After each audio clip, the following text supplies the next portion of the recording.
So I'm joined today with Dr. Claire Phipps, who is a menopause GP and also a British Menopause Society menopause specialist. So thank you very much for joining.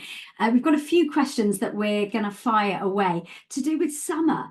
So for those people that are on HRT patches, they are asking what happens if they become loose. Is there kind of any tips in terms of sticking them on and keeping them on for longer?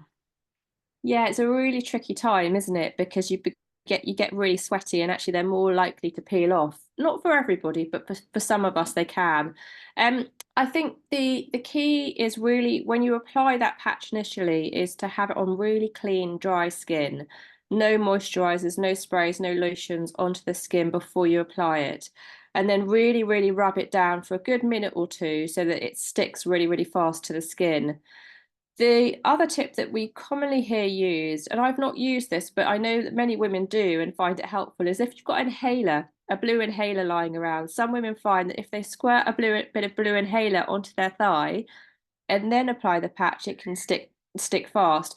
The one caveat I'd say about that is we don't know really if the interaction between applying something else and then sticking on the patch inhibits absorption in any way. So I think really the main way to do this would be to apply it on clean, dry skin, really stick it down fast.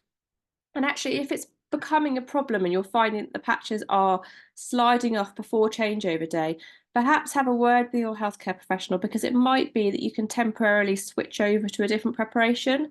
Again, that's not our first piece of advice generally, because we want you to remain on one preparation, particularly if it's working.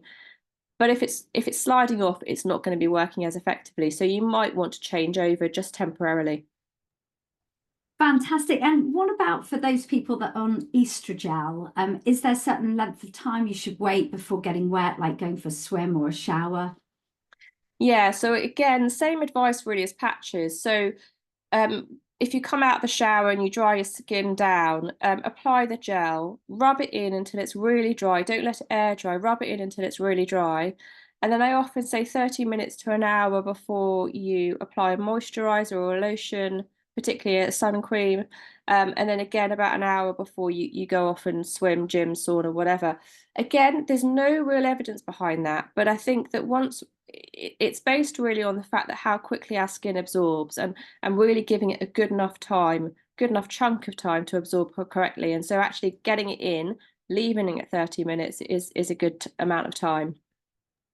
Fantastic. And anything else that you get asked commonly around summertime? Summertime, generally hot flushes, night sweats can get worse. I think typically that applies to most people, doesn't it? But perimenopausally, really, really significant. So thinking about how to cool ourselves down practically. Yes, HRT is one thing, but thinking about having a nice bottle of water by your bed, iced cucumber on the eyes can help. A fan, we know about kind of bedding and thinner bedding and thinner night clothes can be also be really helpful. And a fan, number one, fan.